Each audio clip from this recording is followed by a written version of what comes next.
Beth is founder and principal of SmartMouth Communications. Beth is the creator of SmartMouth On Demand, an online presentation training platform, and the SmartMouth Public Speaking Toolkit, a 5-star rated mobile iOS app. She is the author of the book Jock Talk, 5 Communication Principles for Leaders as Exemplified by Legends of the Sports World. Thank you so much for being here. Thank you. So you all have chosen to spend the next hour or so hearing about and talking about something that I consider to be critically important to an organization and to a career, but on its best day, it might not be quantifiable or measurable. It might not have a measurable return on investment, and that's effective communication skills. So that's the topic for today. I consider communication to be something that connects your mission with your performance. It is absolutely critical. And this is my crusade, and I'm asking you to join me on it. This has been my motto for the past 12 years, which is communication is the currency of success. Nobody achieves anything without communicating. You can't get work done, you can't achieve goals, and you certainly can't perform or outperform your own expectations or someone else's expectations without communication.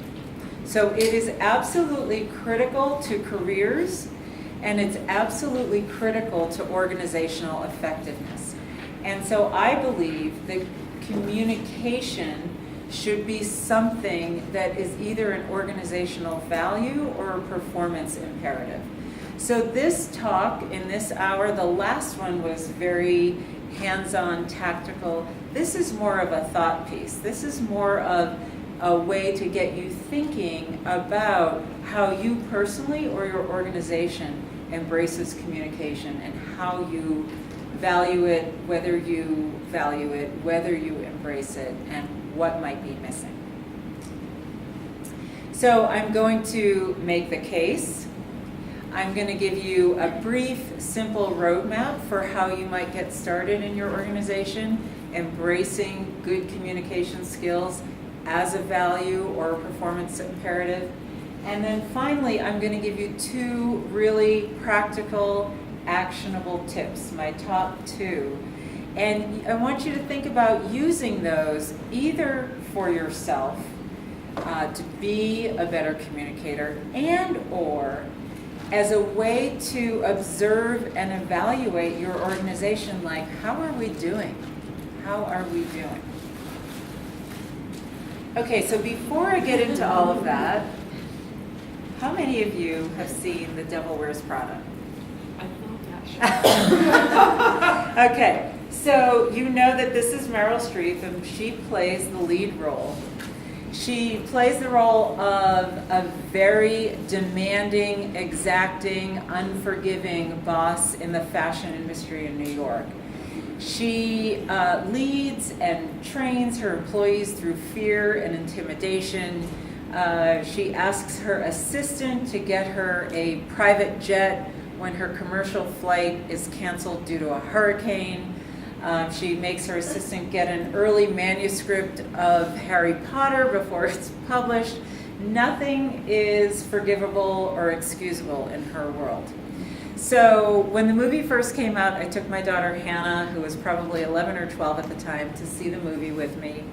And we leave the movie theater, and Hannah says to me, "Mom, how come you weren't laughing? Everyone in the theater was laughing."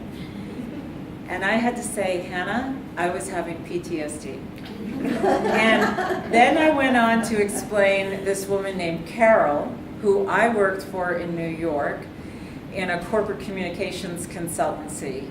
And Carol was exactly like the Meryl Streep character.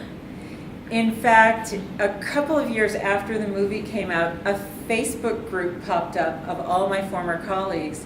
And one of the topics that everybody commented on was how the movie gave them PTSD. So you get a little picture of her. But when I reflect on Carol and my time with her, I realized she was actually brilliant. And I learned so much from her, not just, how to be nice to employees, or how not to be to employees, but I learned, one insight I got from her actually became one of my primary philosophies and the cornerstone of the Smart Mouth approach, which I call audience centricity, putting the audience's needs and experience ahead of your own. And I learned that because back in New York, in this corporate communications consultancy, we would go out and pitch new business, and we knew that the competition would open those presentations, those new business pitches, by introducing themselves, talking about their qualifications and their credentials, and Carol would have none of that.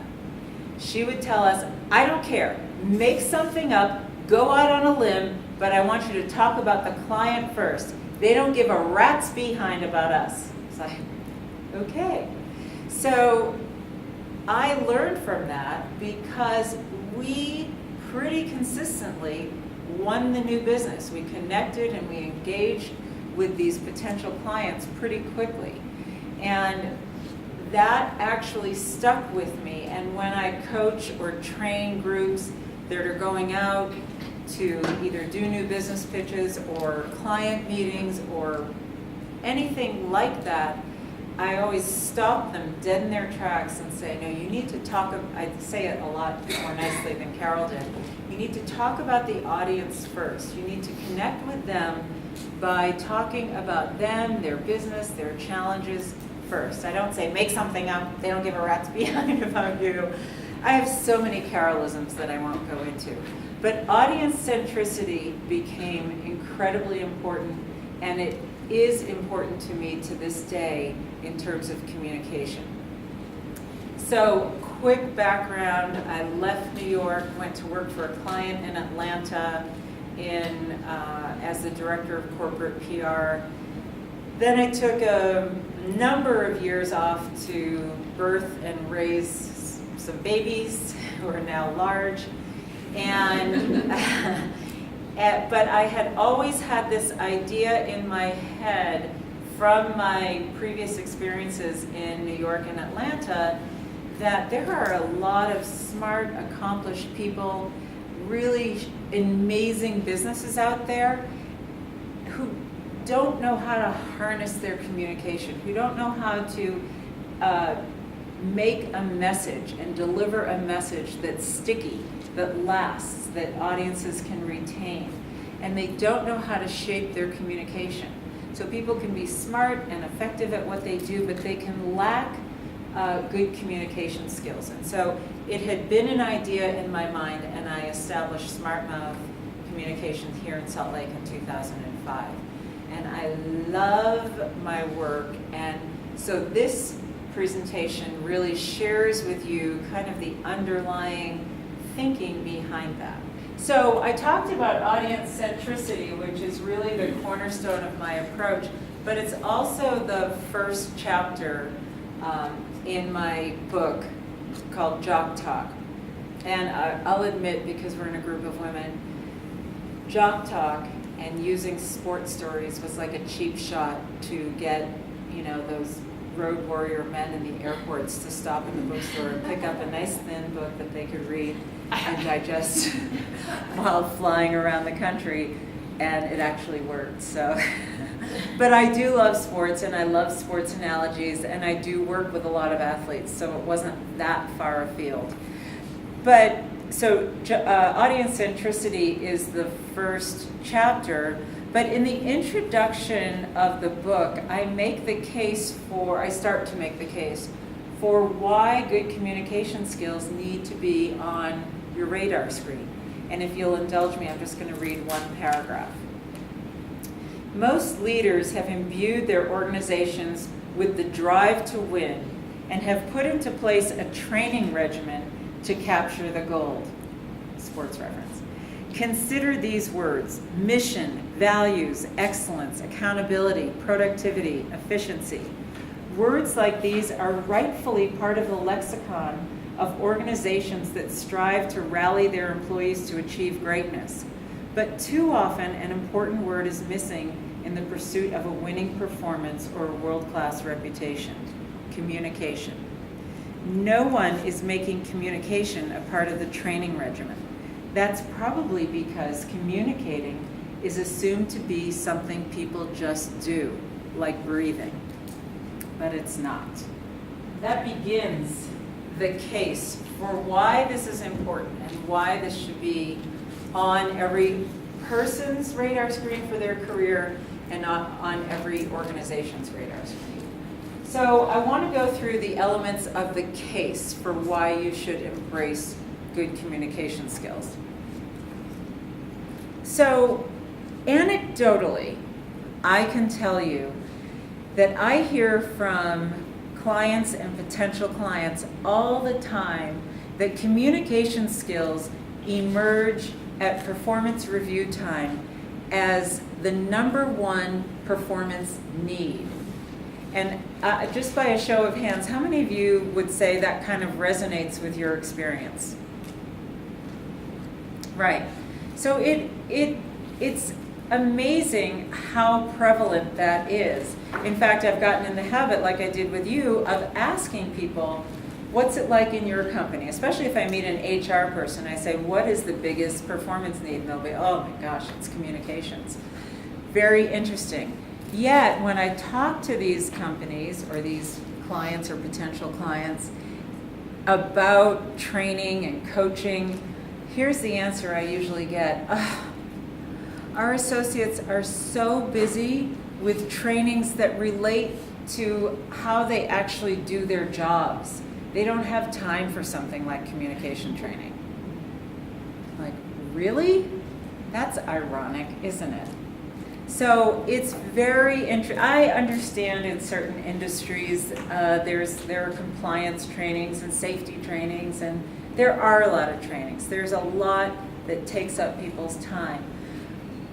But to tell me that they're busy with trainings that have to directly relate to how they do their jobs just feels ironic to me, because communication is that also. Anecdotally and with data, communication skills can be a career maker or breaker, and I've seen it both ways. So I have been called in by companies to work one-on-one with senior leaders who are either long-winded, short-tempered, or not inspiring enough. I get a lot of the latter, not inspiring enough. It's usually the CEO or a department head or a director, somebody who has a lot of people they need to inspire. That's interesting. And that's hard work, because these people are very competent, high skill level, high potential, but I'm called in because their communication skills are lagging.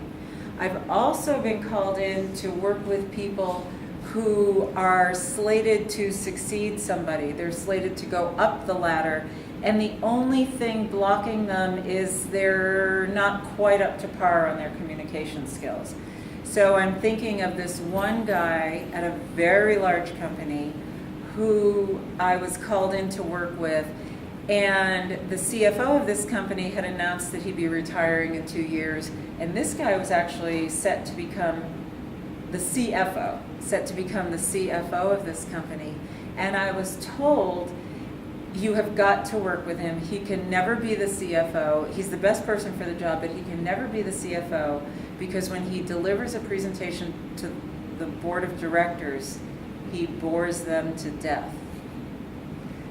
You're laughing away because you know finance people, finance and accounting people, right? They're not the most dynamic, compelling speakers. So I did work with this guy, and he started to get positive feedback and a lot of pats on the back. And unfortunately for the company that invested in him and his career, he left the company for another job before he actually succeeded the retiring CFO. But it's interesting to note that communication skills can make or break a career, yet it's still not an express organizational value, or an express performance imperative. So it's on the data side of communication skills being a career maker or breaker. There are two different studies, and I can give you the background, but I don't want to bore you with it now. There were two different studies done in 2014 of global employers and global recruiters who were asked to rank what they valued the most when they were hiring. And communication skills in both surveys superseded teamwork, technical knowledge, leadership, and managerial ability. So there were like 565 respondents in one survey and 845 respondents in another. That's a pretty large sampling of companies and employers. So communication skills is highly valued. Okay, so no case for putting good communication skills on the radar screen would be complete without talking about the number one complaint in the business world in general, which is long, boring, tedious meetings and presentations. It is by far the biggest complaint and the biggest drain on productivity and effectiveness. So some data on this. So executives, the C-suite, very top management, executives spend approximately 85% of their time communicating. They're in meetings, whether it's one-on-one or group meetings or delivering talks. They are communicating 85% of the time. Upper management, 50% of the time. Middle management is 35% of the time. So the act of communicating is happening constantly, but whether or not it's effective, whether or not it's efficient, whether or not it's productive is a whole other question. And it sort of plagues corporate America. The estimated overall cost of unproductive meetings is $37 billion a year, and that comes from the Wall Street Journal. So this is the enemy. This is the culprit for all of that. And I call it the rinse and repeat cycle. Why does this happen? Because we just, despite all the protesting that we do, and despite that we all know that meetings and presentations are long and boring and tedious, we not only allow them to be done the same way over and over again, but we expect it, right? And then we just let it continue to happen. We're on this constant rinse and repeat cycle, and nobody's really setting expectations higher so that that doesn't happen. So let's face it, you do a presentation or conduct a meeting the same way you've seen other people do it. You're not thinking about the audience, the occasion, the goal of the meeting, and changing it up and doing it differently. So the rinse and repeat cycle is the enemy.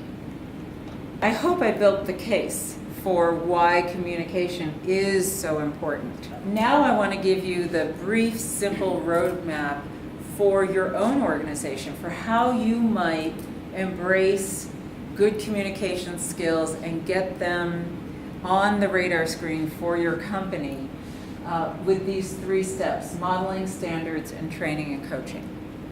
So first comes modeling. Let's face it, things, I'm using nice polite words, things roll downhill. So when the leader, the person at the top of the organization, is a good communicator and somebody who's direct and forthright, somebody who's gracious and thoughtful, that kind of trickles down through an organization. Likewise, if you have somebody who's hot-headed, quick to criticize, kind of short-tempered, that also trickles down. So I have worked with a CEO who took over. I worked with a very introverted, highly qualified but introverted CEO who took over from the most personable, most extroverted, also highly qualified CEO. It changed the culture over a 3-year period of the new CEO who didn't do walkarounds, didn't really talk to people, not like the old CEO had done. The culture started to change. People huddled and siloed themselves. And by year 4.5, the new CEO was out because the culture took such a hit. And their extremes, I have to admit, were huge. The retired CEO was absolutely the most personable, sincere, charming guy. And the new one, who was also lovely, just didn't reach out and touch people at all and stayed in his office. And so other people did the same. So the modeling is important. It trickles down. And so you want to think about that if you lead an organization, how you communicate and how you conduct yourself.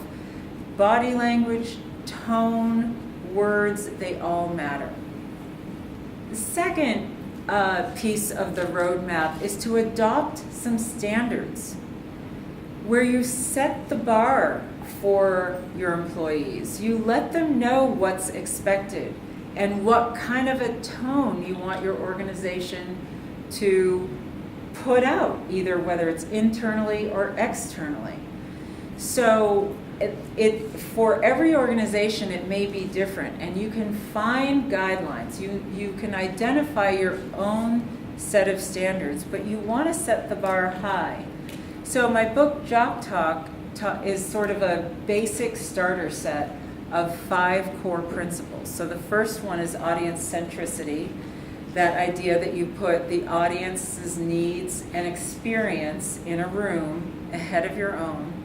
The second one is transparency. And by that, I don't mean the buzzword that you hear about in government, but by that I mean being as open and direct and forthright with feelings as you are with information. So if something is frustrating, you let people know it's frustrating. It builds your credibility, it builds your trustworthiness. And plus, people can see through it if you try to hide it. If something is disappointing, you can express that, be transparent with it. Or if something is really exciting and you're totally jazzed about it, you want to say that too. But there is and hopefully it's fading with a change in the generations, but there has been a more stoic leadership communication style that I think we can all let go of. We're in a more fluid information environment now, and people know and can see and can tell and they can discern for themselves. So as a leader, you want to be open and transparent. The third one is graciousness, and by that I mean taking the high road. Always taking the high road, whether it's when you're fielding criticism, it could be in a very tough situation where you're really angry, just finding that high road, communicating on a very gracious level. The fourth one is brevity, and I always say brevity needs no further introduction, right? Nobody gets upset or angry when a meeting ends early or a speech ends early. They do get outraged when it goes over time. And then the fifth one is preparation.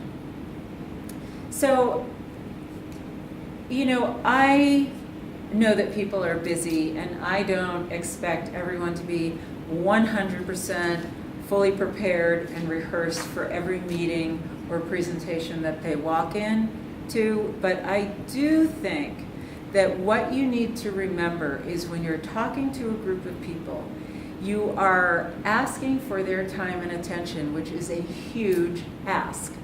And in exchange for that, you should be prepared. You should know what you want to say, what you want to deliver to them, and then be prepared to do that. So those 5 principles are pretty basic. And especially for women, a lot of those are intuitive, but they are they give you something to think about if you want to set some standards for your organization or for yourself in your career. And finally, there's training and coaching. So this is sometimes, of course, this involves budget, and you don't always have budget, but you can do peer coaching inside your organization. Basically, what you want to do is support your employees with resources and the ability to work on following the model that you've set or that the person at the top has set. You want to give people some tools and ways that they can engage. Luckily, there are a ton of online resources that people can access. Some are free, some are paid. One of the things that I've observed in my business is people actually learn best from a combination of online learning, because that's self-paced and they can go back and review something that wasn't 100% clear. So the combination of online learning and in-person coaching works really well. And again, in your own organization, you can set up a peer system for that. It doesn't have to be somebody from the outside. So modeling from the top, setting some standards so people know what's expected of them, and so that you can point to it in our performance review. You know, you're a little short on graciousness. We've noticed you're a little hot-headed and a little, too direct and insulting when you talk to people. You want to have some standards you can point to, and then you want to support your employees with some resources and some help. I want to give you guys 2 really actionable communication tips now, so that you leave here with something you can actually use. I, again, want to encourage you that you can use these for yourself. You can also use them as a way to go back to the office tomorrow morning and kind of observe and evaluate, like, how are we doing? What's missing here? Okay? So I call them focal point and big fish, little fish. All right, we're going to play a game. There's the clock. I'm going to give you 10 seconds, and I want you to count everything in the room that's red. Ready, go.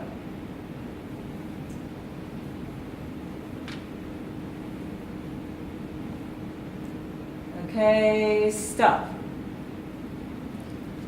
How many red things did you count? A lot. A lot.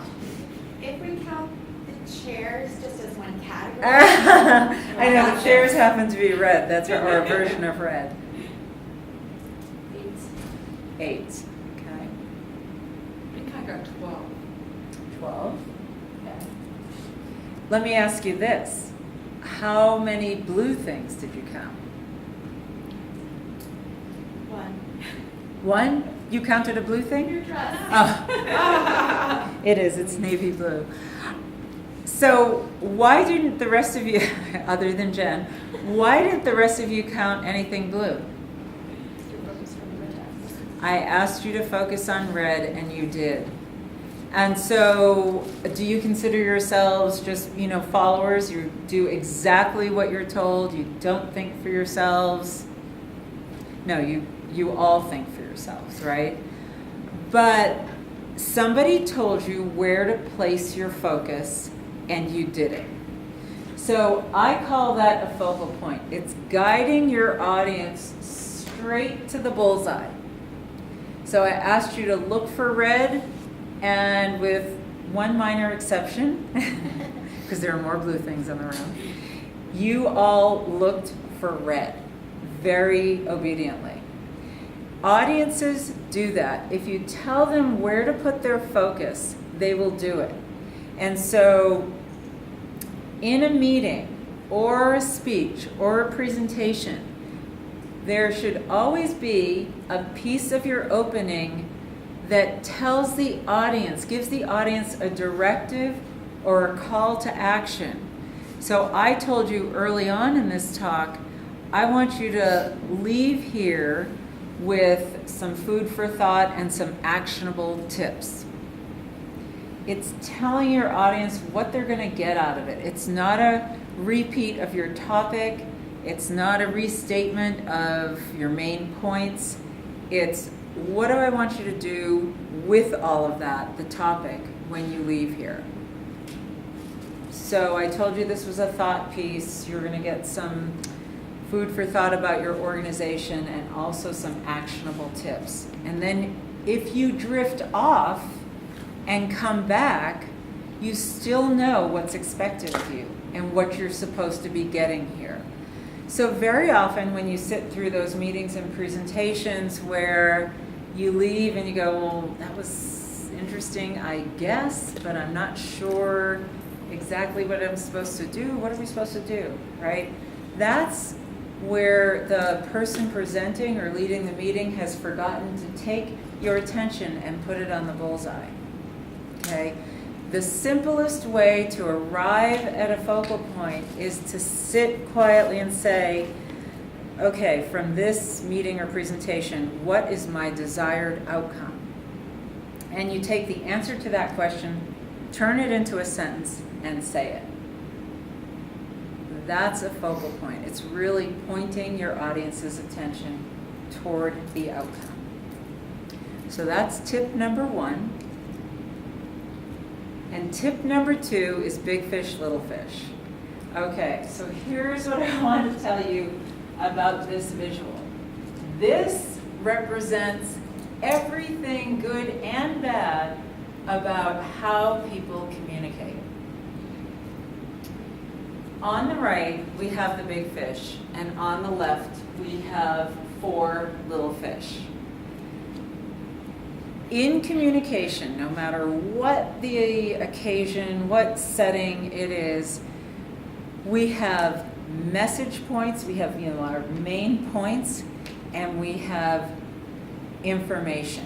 We have evidence, detail, data, statistics, background. That's the little fish. The big fish is your message point or your key point. So very often when you're sitting through a meeting and again you're lost, you understand what the outcome maybe is supposed to be because maybe you picked up a focal point, but you have no idea, nothing you can retain or remember or repeat from the actual content. That person has probably either delivered all little fish to you and not bothered to capture the importance or significance of the little fish into a big fish, or that person has led with little fish, just like dumped all the little fish on you, and then maybe concluded with the big fish, but you got lost because you were lost in all those little fish. So information on its own, the little fish, all the pieces of data, evidence, detail, background, statistics, those by themselves don't make a point. It is your job as a communicator, as a meeting leader, as a presenter, to figure out, okay, for this section of material, and I have all these little fish, what is my big fish?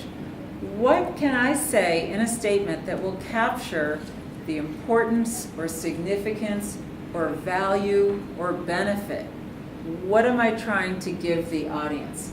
What's the conclusion or summary or capture statement I can make about this particular universe of little fish? So people don't connect their own dots. They just don't. You have to do that for them. And that's one of the things that I think in this right here impacts organizational effectiveness the most. I think this is one of the biggest drags on meetings and meeting effectiveness. And it's because people walk in the room and just wing it. You know, they're just like kind of all over the place. They know their topic. They're really intimate with the little fish because they're in it every day. It's the weeds of their work. but actually taking time and putting in the effort and the thought behind, all right, if I were to give them one takeaway statement that relates to this universe of little fish, what would that be? And that's your message or your key point.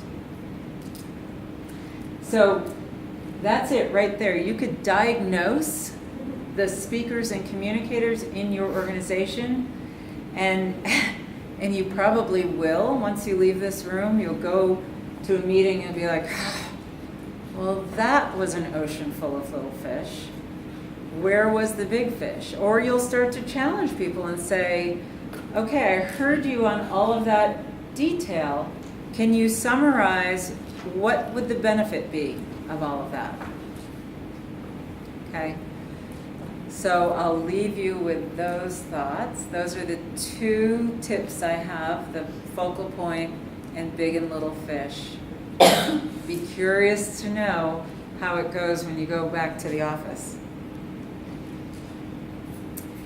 I want to share an anecdote that I think kind of summarizes and brings home the importance of communication as the connector between an organization's mission and their actual performance. So when I was writing Jock Talk, my associate Nelson and I did a ton of research on the mission and value statements of some large, well-known companies. We looked at least 16 of the companies that we researched were on the Fortune Most Admired Companies list. We looked at companies like Starbucks, FedEx, American Express, Amazon, Google, Coca-Cola. We were every industry all over the place. And what we were looking for was some mention, some embracing of communications as an organizational value or a performance imperative. The only company of the ones that we researched that had it was Delta. And they had several mentions of communication and how we communicate and the value of communication in a, for lack of a better term, corporate manifesto that they called Rules of the Road. And Rules of the Road was something that the just retired CEO, Richard Anderson, put into place when he took over as CEO in 2007 and he brought Delta out of bankruptcy. So it was kind of a corporate mission and values document that was pretty intense, and it mentioned communications several times. So when you think about this airline being in bankruptcy in 2007, by 2015, Delta was the most lauded and awarded airline in the world. In 2015 alone, they had 24 bests. You know how all the magazines and the business magazines and the travel magazines rate the best this, the best that? They had 24 of those, more than anyone else by far. So for me, as a communication specialist, when I go to that question of is it nature or nurture, I have to say the Delta example kind of supports the nurture thing. And the same is true in any organization. I mean, you hire people and you work with people who are good at what they do, they're competent, they're experienced, they're intelligent, and you bring them on and you're enthusiastic and you kind of expect them to be good communicators too, because communicating is kind of like breathing, right? And then they're not, and you're like, shoot, what did we do wrong? What did we miss? Well, it's not natural to everyone. There does need to be some nurture. And I think that if you nurture it, then people will come along and it will impact your performance and your organizational effectiveness. So I want to conclude with communication is absolutely the currency of success, and I want to invite you to join me on my crusade. I think it's the most important thing that people can adopt for their careers and their organizations. So we have just a couple of minutes, but I'm wide open to questions. Yes. I had an example of a leader, the dean of a business school. I was at the University of Virginia for many, many years. And he was very introverted, but I think worked through how to be a great communicator. And one of the authentic things that he did that struck me was, of course, the organization is too large for him to know everyone. Right. But he would walk up to someone that he didn't know, he would say, "And what do you do as a part of our team?" He would just own it. "And what is your name?" Right. And I thought it was so authentic. And knowing that he truly was an introvert, was very impressed with that. The other Yes, because that took a huge effort. Huge it effort. did for him. He always said, "I'm not the dean, I'm the head maitre d'." Oh, I love that. And so for him, he was the front. Right, and leader that's a humble of- recognition and a gracious way to make other people feel comfortable. Very, Yeah. very much so. And he was very keen too on the mission development and what role everyone played in that. So great leadership example. in That's a that. great story. So when you started out and he asks people, "Tell me what you do here," it reminds me, I recently met the CEO of Columbia Sportswear, or the chairman of the board, who was Gert Boyle. It was her family's company, and she's in her 90s. And I met her, and she is one tough cookie. But they told me she stops people in the hallway and says, "Who are you and why do I pay you?" So it's a little more daunting and a little less gracious, but you remind me of that story. Other questions or experiences you want to share? Well, I was wondering whether you have advice for processes to work with teams to help them better prepare for meetings. For example, colleagues who know to prepare for a high stakes presentation, they're great on point. But it's in those, the weekly staff meetings that Right, it goes all and- over the place. Yeah, I think, without going into that, because there are some great meeting formats and some great meeting leaders, but as a whole, I think it's an area of need in the business world. I think having standards, setting and sticking to standards. And I think that a lot of well-intentioned companies and divisions within companies do that, and then they either backslide or let it go. But if you are consistent and stick with it, I think it can have an impact and waste much less time, much less of people's time. Other comments, observations, questions? Yes. Question. Can you give me an example of a situation, kind of like the CEO reference you used? It was a shift. It was an obvious shift. And it created a culture It shift, did. yeah. So can you describe a way that you approach knowing that there is going to be that shift? I can tell you what we tried to do. Okay. Yeah. Okay. So because the old CEO was really the most remarkable, warm, personable, competent, intelligent, just an amazing human being. And then it created this, gulf of difference for people. With the new one, where we started to see that his 360s were producing feedback like we never see him, we don't know what he's doing, he doesn't care, things like that. And it wasn't comfortable or natural or authentic for him to do walk-arounds and really talk to people and get to know them. We created a monthly video message to employees and it was a large company, and put that out. And it actually worked for a while. But even getting him to relax and smile and unfurrow his brow on camera was an effort. So when the camera would start rolling, the first thing on his teleprompter was, "I love doing this." And so he would say, "I love doing this." He would laugh, and then as he'd start the script of his message, and the videographer would edit the "I love this" out, and we had a smiling CEO.